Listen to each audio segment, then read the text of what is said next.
Hey, what's up, guys? My name is Ritesh. The guest I have for you today is someone who I've looked up a lot back in the day when I was starting to learn Blender, and I just had the privilege to have a chat with him one-on-one. He is none other than Ducky 3D himself. He was just kind enough to accept my invitation, and I hope you guys enjoyed this podcast just as much as I did. How are you, man? Pretty good. How about you? I'm pretty good. I just got ready for this podcast. I don't think I've styled my hair more than this. I just wear a hat, so I don't have to do anything with my hair. Oh, I wish we had winters over here. There you go. All right. So first of all, I just want to thank you for agreeing to do this, man. It's really cool, and for accepting my invitation. So the reason I am really starting this podcast is because I have faced a few problems myself for the last 2-3 years of me freelancing in this domain. And I just thought if we can record this and put it out there, it would be just helpful to a lot of people. Right? Yeah. All right. So I'll just give you an easy one. What's your actual name? Nathan Duck. That's why I call it Ducky 3D. Right. Nathan Mark Duck is my full name. Right. Yeah. So was it like a spontaneous decision to name your YouTube channel Ducky 3D, or was it like there's a story behind that? I had a couple friends. Hold on.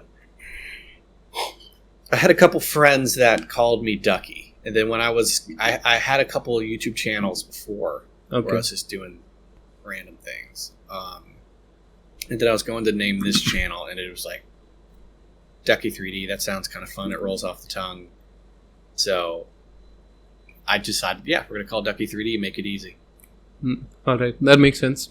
Yeah. All right, so very few people would be aware of what happens in Nathan Duck's life, and I think a lot of people might be interested. So, like, what was your background like? Where did you go to study? Where are you living currently, etc.? Yeah. So my background, I went to film school for the last 2 years of high school. I was learning about writing, directing, post effects, After Effects, all that stuff. And so that's what I did. And then I went to college for graphic design in Nashville, Tennessee. Mm-hmm. I graduated a few months ago from that. Oh, okay. Yeah.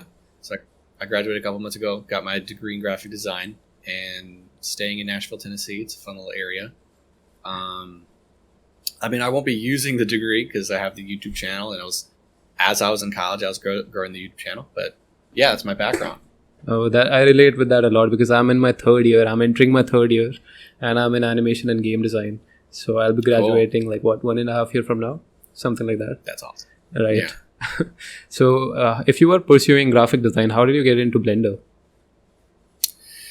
I had a buddy when I was in film school. I had a buddy who had Cinema 4D, and I was like, "Oh, that's cool." And so I got Cinema 4D, and I was playing with it for like 3 months, and then I was like, "Oh, my computer runs really slow because Cinema 4D does not come with a render engine that uses your GPU." And so I had kind of offhandedly heard about Blender on a different podcast. I was like, "Oh, it has a free GPU render engine." And so I opened up Blender, started learning it. I was always interested in graphic design because I knew that's a job I can be hired for. And I love graphic design, but I also love 3D art. And I was really obsessed with it. Right. And so, goodness, I'm yawning a lot today. So started learning 3D because I knew it would be a good piece of my tool belt to get hired for jobs. And I thought it was just super cool. And it's very easy to apply it to graphic design. I mean, you can make all your assets in 3D, throw them into Photoshop or Illustrator, put your graphics and text on it. So it really helps out a lot. And I loved motion graphics. Specifically, it was about motion graphics I was interested because graphic design is a still medium. Motion graphics is like the graphic design in motion at a very basic level. So I knew I wanted to do that. And that's really the reason why I got into it. And I still do both. It's really fun. Understood. So yeah, it makes sense why you started with Cinema 4D because it's also known for motion graphics a lot more. Right. All right. So anyone who follows your YouTube channel, it's pretty clear that you spend a lot of time in Blender nodes and shader settings, and you've really dedicated a lot of time in learning that. So a lot of people are just intimidated by the node setup. So what made you dedicate so much time in learning Blender nodes? It was so cool. I mean, I started really basic, just learning like how to add roughness. All right, what textures make these cool roughness patterns? And you just kind of build off from there. And it was watching a lot of tutorials, but it was just very interesting. It was almost like creative coding. And, you put these string of nodes together and you can build this material from scratch. That's something that I was obsessed with that. And people on YouTube loved it. So I was motivated to make videos about it. So I just learned more. And so the more I learned, the more videos I made about it, the more people would see it. It helped the channel. And it's so interesting. And now that we're using geometry nodes, it's super interesting there too. Yeah, I've been meaning to start with geometry nodes, but I'm very intimidated with them. If you understand shader nodes, it's not going to be a huge leap to learn geometry nodes. All right. Is there any other software that you use apart from Blender? Yeah, I use the whole Adobe suite. For the most part, I'm using Photoshop, Adobe Illustrator, After Effects, and then I use Premiere to edit all of my tutorials. Okay. I don't use any other 3D programs or anything like that. I believe I went through the podcast you had done like about 2 years ago, and you had mentioned that you have interest in learning Houdini. Is there?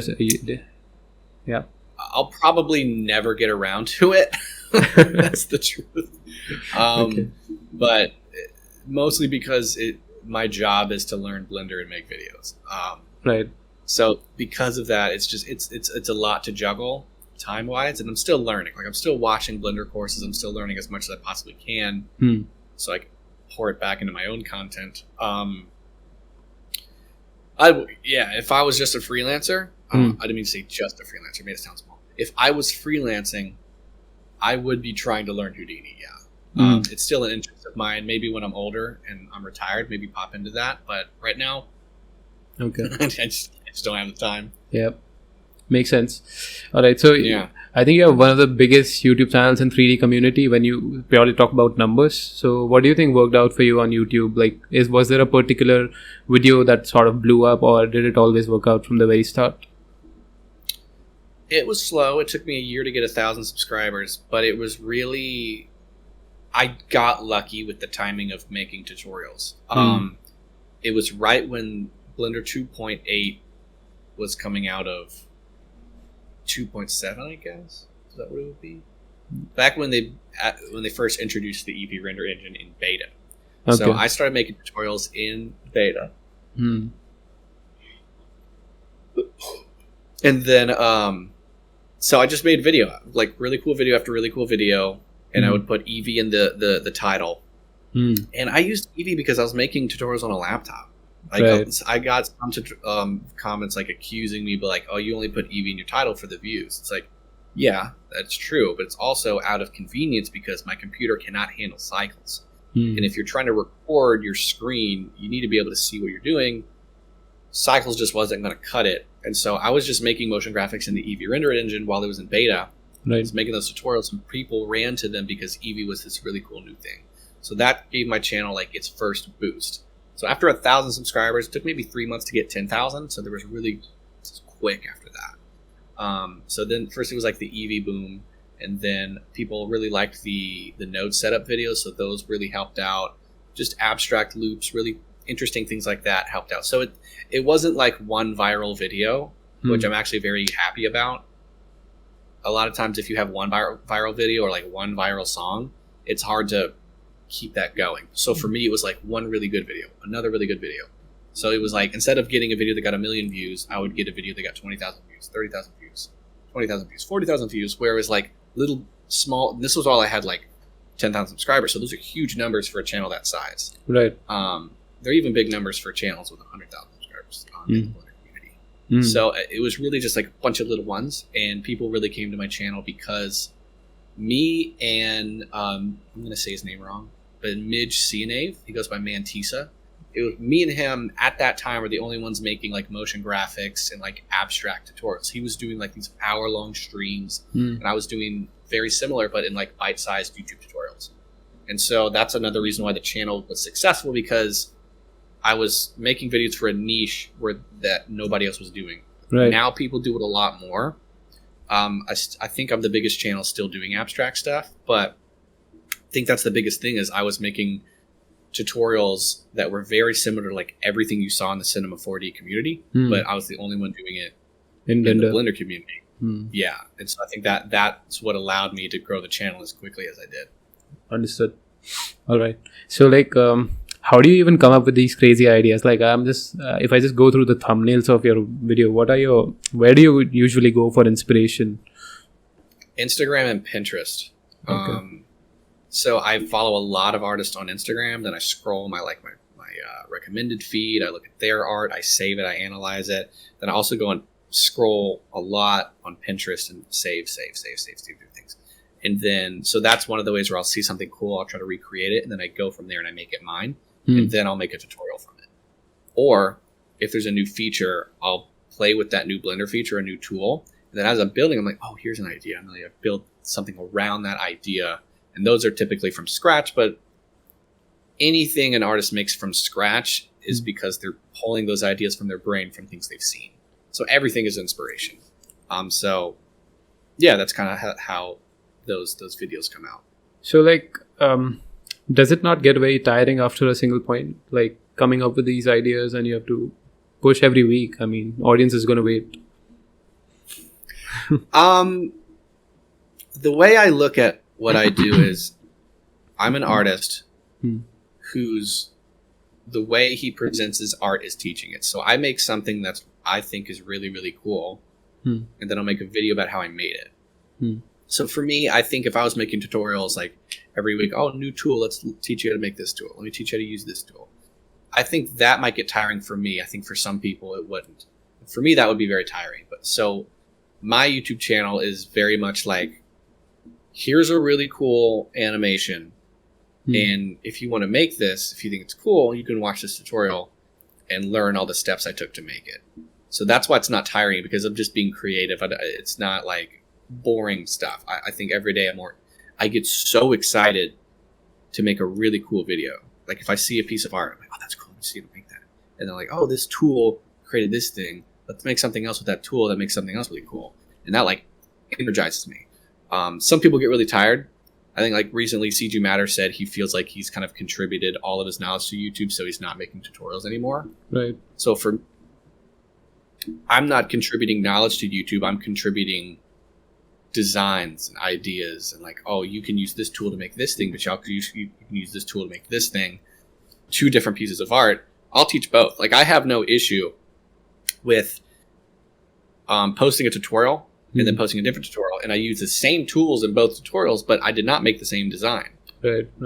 Different styles. And I think that's what's interesting. I like to think that like I teach that you can use one tool to make a lot of different things, and I do that by making a lot of different videos. Some people are like, you used this tool in the last video. It's like, I did, but I didn't make this design in the last video. I'm about design, I'm not about tools. Right. I'm about making really good ideas. Because like there's only so many tools in Blender, so you can't get upset at someone for using the same tool for a couple different designs. So I teach creativity in those tools. Makes sense. Okay. Yeah. So in your earlier answer, you had mentioned like you got pretty lucky at the time when you started making those tutorials. Like, so what would your response be to a person who's starting out now? If they wanted to make a YouTube channel? Yeah. The guys who are doing really good are the ones making really cool, like very visually interesting stuff. Guys like Polyfjord. Like Polyfjord made this crazy Spider-Man tutorial that got like, what was it, 5 million or 25 million views? Do you know what I'm talking about? I have no clue. So it went like extremely viral. It's like more viral than people watching Blender tutorials. Right. So the guys that are doing really good are the ones just making very cool tutorials. Like I think some people can kind of get lost in the weeds of like, well, tutorials is about learning how to use Blender. Yes.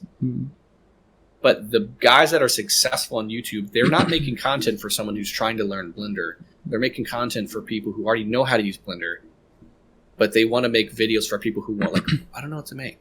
Oh, this is a cool video. How'd they do that? Guys like CG Geek making these like crazy videos, or Polyfjord or Blender Guru. He's still doing good. So if you want to start a channel now, my recommendation is focus on the ideas because all the tools have been taught. You know what I mean? So you are an individual person who can contribute your ideas. Like, oh, this is how I made this car look like it's an X-ray. You know, there's hundreds of ideas that haven't been come up yet, and you can come up with them. Right. If you like, I'll give an example of a guy that I think is amazing. His name is BBBN19. If you look him up on YouTube or Twitter, it's BBBN19. He is one of the most technically skilled guys in Blender that I see on Twitter and YouTube right now. My opinion is he knows so much that he has the potential to have the coolest Blender YouTube channel on YouTube. It just comes down to the ideas. Can you make ideas that are really cool and that people want to learn? And anybody can do that. It's really just about like using your brain and coming up with things that you think people are going to want to learn, and just do it a lot. And he's starting to do it. And I think if he keeps it up and he focuses on trends and stuff like that, he can have one of the coolest channels. But yeah, I guess my biggest point is if you want to start a YouTube channel right now, don't worry about teaching the tools. Don't worry about making a how to use Blender series. It's been done 100 times. Anybody can make a successful YouTube channel because everyone is looking for that next cool thing. Right. A lot of people think, well, there's so many YouTubers that are making videos. Why would someone want to watch me? Well, that's like you know, everyone's looking for the next cool song, and it does not need to be from their favorite artist. So just make cool stuff. But if someone's watching this and they're considering making a YouTube channel, do not do it with the intention of the YouTube channel being successful, because then you won't have fun. Do it if you want to have fun. I made tutorials because it was fun for me. It took a year to get to 1,000 subscribers. So no money, no comments, no people interacting with me, none of that. It was just like me. But it was fun. It was really, really fun. So only do it if it's fun, because then you'll be successful, because you could just do it forever. Right. No, I really relate with this, but like you're saying that all the tools have been taught, and now you're just supposed to come up with cool things that have not been taught with the same tools. All right. So now I recently made like a tutorial, and I usually skip the modeling part for a lot of things, because I think it just doesn't make sense. There have been a billion modeling tutorials already done, and but one thing I noticed that when I started doing my interior, let's say I did a series where like I'm showing how to make a realistic interior, and those are performing like at least 30 times better. You know why? Yeah. Because the word realistic is in the title. Right. So that's one of the most important things, is your thumbnail and your title. It really comes down to that. If you have a really cool thumbnail and a really cool title, people love realistic. People are obsessed with realistic. That would probably be why. Yeah.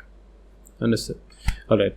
So how would you describe yourself right now? Are you employed somewhere, or are you a freelancer? So I'm self-employed. My job is YouTube and Patreon and working on courses and add-ons and stuff. I was freelancing for the past 3 years, but this year and last year I didn't do any freelance work. And that's because I was focusing all my time on the YouTube channel, and my cat just came to join me. Hello. What's her name? Cindy. Cindy. Okay. Yeah, no, she always sits on my lap when I'm working. But what was I saying? Hey, you had mentioned that you are self-employed now and you haven't done any freelance work. So yeah, my job is really focusing on coming up with new YouTube videos and developing more courses and doing the Patreon and all that stuff. Where I've been lucky enough for that pays the bills, so I don't have to do freelance work. So yeah, self-employed. Great. So like naturally, following up question to that would be: does the imposter syndrome ever kick in after that? Like, oh, this it's working out right now. What if it doesn't work in the future? Oh, I think about that every single day. Like, truthfully, I think like, oh, one day people may not be interested in the channel. And that's fine, and you see views come in and out. And it's really up to me to see like, oh, is there a dip in viewership? Let's find out why, and let's change the content. And like, I'm working on that right now. Like, there is a dip in viewership. So I'm working on some new content, like see what's worked. And that's the cycle of a YouTube channel, is you have to change things up. I wouldn't call it imposter syndrome for me because I don't feel like I'm an imposter. I mean, it's my audience, it's my channel. But do I worry about one day I won't be able to do this? Absolutely. Almost every single day I have to like, what if? And you just gotta get by that. I think no matter how successful you get, you're gonna worry that you won't be able to do it every day. But I try not to focus on that, and really, it's the way I look at it is it's up to me whether this channel is going to continue to be successful or not, and it's up to the effort that I put into it. And I continue to put all my effort into it, and I still need to put more effort into it, and you just got to figure out and be smart with your decisions. Right. So that's a bit relieving thought because I feel that all the time. Yes. Every single day. Yeah. All right. So that one of my questions was actually, what was your biggest source for clients when it initially started off, and has it changed? Has the source changed now? Instagram. I was so I liked to do concert visuals for DJs, like the big LED screens behind them. So I was really big on concert visuals. For me, I would direct message people on Instagram. I would find artists. I would message their management, and I would message them, and I'd send them my animation reel. Like, hey, I'd love to make some stuff for you, and I would send a lot, and that's how I was also getting jobs from I had a lot of other friends who were doing concert visuals and music videos, and so they knew that I was freelancing. They're like, hey, I got a job I need to pull you in on. So it was also knowing people and then networking a little bit.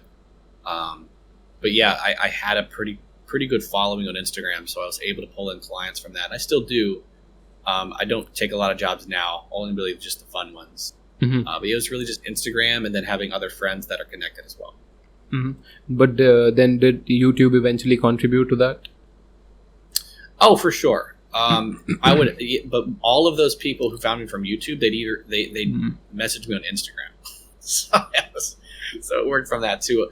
The bigger the channel got, the more the work came to me. So the more effort I put on the YouTube channel, I wouldn't have to put that much effort into finding clients because they just found me. Now I don't do any effort into finding clients. All of them reach out to me, which is not like a recommendation because not everybody has a following on the internet. But if you're really good at Blender, maybe start a YouTube channel or a TikTok account. People will reach out to you. Makes sense. All right. So if you had to let's imagine you do not have a following, and if you had to reach out to a company, what would that draft message look like, and what platform would you choose? All right, let me improv this. It would be an email. So say like let me think of a company. I would pick a small company, one that's not publicly traded yet, like a small startup. And I would see if they have a need for motion graphics. In my case, I would want to make motion graphics for them. So if they maybe have graphics that I don't think are very good, so I would research the company. I would find the people who would be able to hire me. So I would get their email. And I'd say, hi, my name's da-da-da. I'm a 3D freelance animator. And I would love to, create some motion graphics for your website or for your product or anything like that. Here's some of my work. If this is interesting to you, I would love to hop on a video call and chat about this or something like that. That was improv. You would make it better, but you would write up some email just describing to them that you would be a valuable asset to the company, why, show them your work, and then without insulting their brand, explain to them why you think what you could do can improve the brand. But like instead of saying like, I can see your animations need to be better, you would never want to say that. But you would say something like, I would love to contribute more animations to your brand, and then you would explain why you would want to do that. Okay, got it. So basically you have to find a loophole. Right. Okay, makes sense. So like while you were freelancing, would you be comfortable sharing how much did you use to charge them, and if yes, then like how do you evaluate how much you should charge for a particular service? Yeah, so I was most of the time when it was concert visuals, which was most clients, I would give them looping animations. So they would be about 15-second loops that would go on the big LED screens while they were performing their shows. And so some of them would ask for 5, someone would ask for 20. You know what I mean? So I would never charge hourly. I would charge per clip. And so if they wanted just 3, then I would charge them about $500 per loop. And then if they wanted, and so that's just for 3, that's like a small amount of things. Sometimes they would need a whole pack of like 20 animations. So I would do sort of like a big overarching price about maybe $3,000 to $5,000 for 20 loops. It really depends on the concept. If it's maybe like more simple ideas, it'd be closer to like $3,000. And then if it's more complicated animation, it'd be closer to $5,000. And that would take about 2 to 3 weeks to do. Right. So it was like that would pay for everything I need. And I was usually doing 2 projects at a time when I was freelancing. Yeah. All right. So now you're living in. You didn't mention where are you living currently? Yes, Nashville, Tennessee. Oh, okay. Sorry, I missed that. So like, it was Nashville, Tennessee, in the U.S. Okay. So like, I'm not sure what the expenses over there look like. What the average expense would be, but like, in your experience, do studios entertain people from non-Western countries? And if yes, then what do they look for? I can't really speak for studios. I've never worked at one. I mean, I know personally I do. I've hired people from India many times before. I've hired people from Australia a couple times. Okay. But I'm not a studio. Studios, most of them have people that work in the building, and most of those are, if they're in America, they're mostly American. When it comes to hiring people like online jobs, I think it wouldn't matter to them, because really the problem, I think there are some companies who exploit non-Western rates because it's cheaper. It's definitely cheaper to hire someone from another country. I've found people from other countries to be a lot of times better than the people in the U.S. when it comes to like really technical skills like node-based shading, stuff like that. So for me, I never hired based on the price. I pay everybody the same rate for whatever they're doing, no matter where they're from. In Nashville, if you're being hired in Nashville, they're going to pay you a lot. It's definitely not a cheap city to live in. It doesn't compare to cities like New York City or San Francisco. Those are much, much more expensive than Nashville. But it's expensive enough to live here. But I think, if you're someone who doesn't live in a Western country and you're working like remote jobs, I don't see why you wouldn't be hired by a studio. Right. Okay.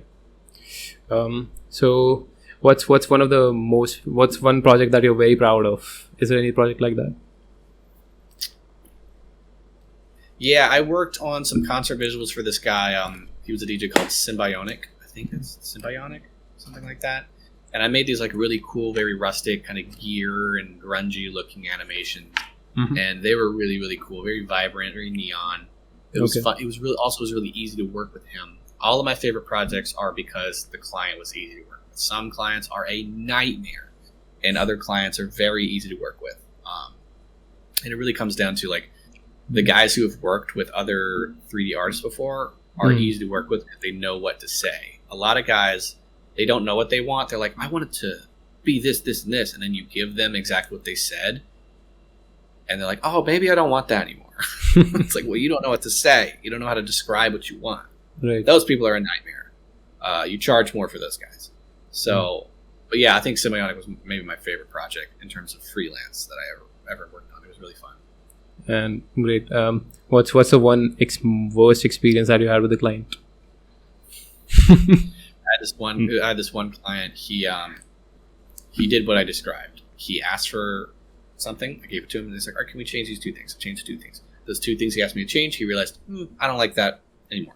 Let's change this and do that. And so it became very clear that he didn't know what he wanted. He was just like spitballing, like, let's try this. Nah, I don't like that anymore. Let's try this. No, I don't like that anymore. Let's try. And I was like, dear God. And the thing, you charge for revisions. So I was like getting $20 every time he asked for another change. The problem is I had other things to do.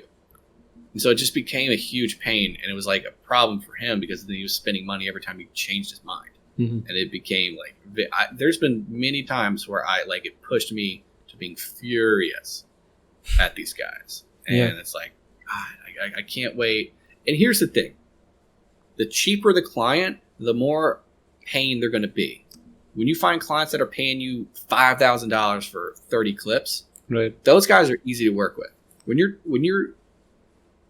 If you're taking work for like cheap, or if you're doing free work, I would say never take free work, because those people are the hardest people to work with. Right. Because they're very picky. But these guys who are just throwing money at you, that's because they already have a lot of money and they're very carefree about it. They're like, all right, yeah, that's cool. Let's go with that. You know, and they pay you immediately. The guys who want to pay you like $100 for a logo or $100 for a video, they're going to take like 30 days to pay you because they don't even have that money. Right. So the cheaper the client, the harder it is going to be to work with them. And I remember freelance being like, I can't wait to find these like really high paying jobs. Those guys are the best to work with. Yeah, that's one of my recent realization, and it's quite ironic that people who pay more are actually less problematic, and it's always like when you usually start freelancing, you always think that, okay, maybe if I decrease the price, that's going to get me the sales. The thing is, if you put your prices lower, yes, you are going to get more clients. But the thing is, say you charge $100 for a project. Instead of charging $100, charge $200.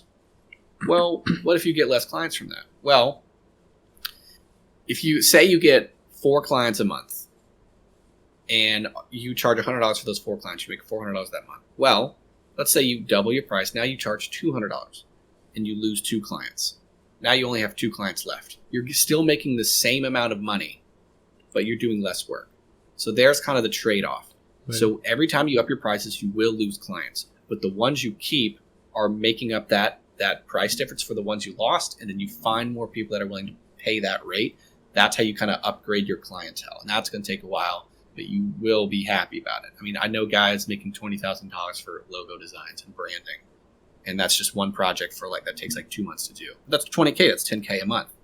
That's going to more than pay their bills. And right. So it's really like upgrading your client list, and the better clients you get, the more clients you're going to get from those clients because they're connected. They recommend you. You also meet more people. That's the thing I learned. The more successful you become, the more people that you meet. The success I'm at now, I meet other equally successful people, and they want to work with you because they know you have that experience. So the hardest part of freelancing is when you start. It gets easier as you go because you meet people, you find well connected, and you eventually make a team, and you guys just know how to work. Yeah.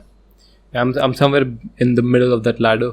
I'm climbing that ladder. I've been on freelancing from like 2016. I started off in a very different domain that I'm in now. So I can definitely relate with what you're saying. So what are you exploring currently in 3D? Really obsessed with geometry nodes. I really love geometry nodes. I've been kind of exploring the same thing for a long time, which is just kind of motion graphics, and I really like seeing what's popular, what's new, and trying to learn how to create those techniques. There's not like a specific thing that I'm into. It's really because of the way my job is. I have to come up with new video ideas all the time, and so my hands are in just every bucket. Just like, let me try this. Oh, that'll be a video. Let me try this. Oh, that'll be a cool video. And so it's really just like scattered. But I'm really enjoying geometry nodes. That's really the main thing right now is learning more GeoNode stuff. I want to make a course about motion graphics for geometry nodes. I'll make that at some point when Blender stops changing all the nodes. But yeah, I think that's what I'm working on. Right. So how's your personal life looking with all that? How do you balance personal and work? I have a set stop and start time when I work. Okay. So no matter what time I start working, I stop working at 5 p.m. Okay. So if I just get a little bit, say I sleep in, right? I don't get as much work done that day. That's fine. I don't get paid hourly. So it's a little bit different in terms of and I try not to get my sort of mentality from capitalism. America's a very capitalist country. So it's if you're not constantly working, you're not going to be successful. That's not true. I mean, it can be true if you want to be a CEO of a Fortune 500 company. You got to work all the time. That's not my goal. I just want to make enough money to pay my bills, pay for my future, have a family by doing cool art. I don't need to be a millionaire. I'd love to be a millionaire. I don't have to be a millionaire. So for me, I do prioritize work-life balance. So, on a good day, I start working at 9, I stop at 5. And I get enough work done that day. If I do, now I'm not opposed to working a little bit later, but that rarely happens. So for me at 5, I stop working, I get on to whatever I want to do, and that's really important. I don't work at night. I hate working at night. Once the sun goes down, I don't want to work. I know a lot of people stay up till 2 a.m. and that's fun for them, but the older you get, the less you want to do that. Right. that one person is me, because I think I'm just clocked that way, that I get more things done at night. I have tried a lot to do it in the morning, but I don't know. I just get distracted a lot. It's about, for me, if I didn't have a girlfriend and a family and friends, if I was just like, oh, this is me, I would work all night and then I would just sleep in all day, because it's like, that's fun. But for me, I know I want to have a life outside of work. So I have to get up in the morning because I'm motivated by getting my work done so I can go and live my life outside of what I do.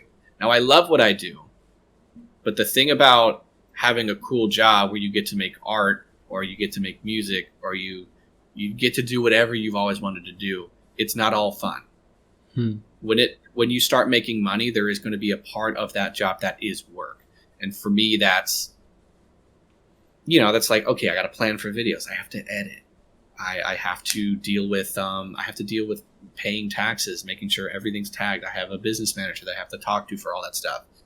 You wouldn't call that necessarily fun. I would say, oh, I have a dream job, and I do have a dream job, but there's like 30-40% of my job that I wouldn't classify as really fun. And so that's kind of what you got to deal with.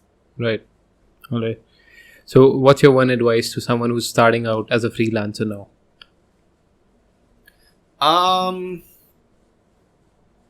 The hardest part about freelancing is not being good at your artwork, right? Your form. The hardest part about freelancing is actually getting people to get you jobs.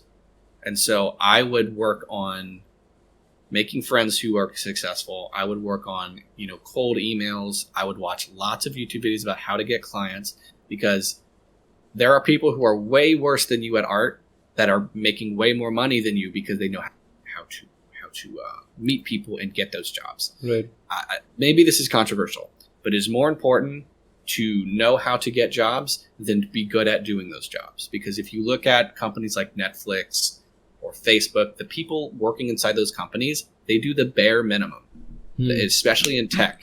Those guys are doing the bare minimum. They get their work done, then they go. You do not need to be the best to be successful at freelance.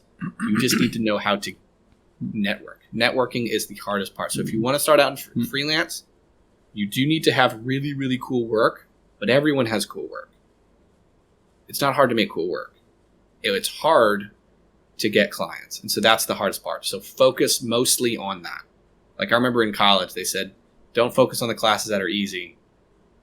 Do those in your free time. Work on the classes that are hard. What's hard is getting clients. It is not hard to get better at your craft when you compare it to getting clients. All right. So do you recommend going to university? If you want to be a freelancer, no. If you want to have a stable income and work for a really big company as an animator in-house, then go to college, because they do respect a college degree. But if you want to be a freelancer, you're wasting your money and you're wasting your time to go to college. If you want to be a freelancer, I would focus on watching. I would still spend money on your education if you want to be a freelancer. Being a freelancer should not be free if you want to be good. So if you are a freelancer, spend your money on courses and spend your time on meeting people. That's what I would say. And you meet people in Discord groups. Say there's a Discord group about motion graphics. You're going to find people in there who motion graphics is their job. Meet them, talk to them, and if you need to, pay them for their time and ask them how they got to where they are, because that's really important. Right. A lot of people don't take the time to meet very successful people and ask them, hey, can I interview you? Can I ask you some questions? And I've done that to there's a couple people that I met here in Nashville. They are millionaires from their craft. And I met them personally and asked them, hey, could we get coffee together one day? I'd love to ask you how you got to where you are. And I've done that plenty of times. And it really has helped me.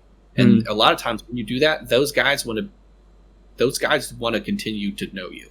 So those guys that are extremely successful, like I know this guy, he's a music producer, and he sold his music catalog for $3 million, and now he's working on the next catalog. I had coffee with that guy, and now we work together because he learned about me, I learned about him, I learned how he got successful, and now I made a new connection, and he got me connected with another company. So that kind of thing, being brave enough to see people that you respect and just asking them for your time. Because a lot of times those guys will say yes because successful people love to talk about themselves. That's the truth. And they love to talk about because they're proud of themselves. Successful people are proud of themselves and they want to give everyone their knowledge. Right. And if you present someone with the opportunity to do that, they may take you up on it. I'm just all the time you had mentioned this, I was just thinking how I'm cold reaching to people, and they do say yes. Yeah, there you go. Yeah, makes sense. All right, so I'm just wrapping it up, and what are your future aspirations, and are you looking to expand? So my future aspirations for the YouTube channel is to grow it to be as big as possible. I don't know what my future has. I do taking one step at a time. I don't have like a really big plan. Really, I have a lot of future personal goals. And the way I see it is I want to grow this channel to be as big as possible so that I can, I'd love to have a family one day. I'd love to buy a house one day, all that kind of thing. And the way I look at it is my job is going to be able to help me achieve my personal goals. I have a lot more personal goals than I do have career goals.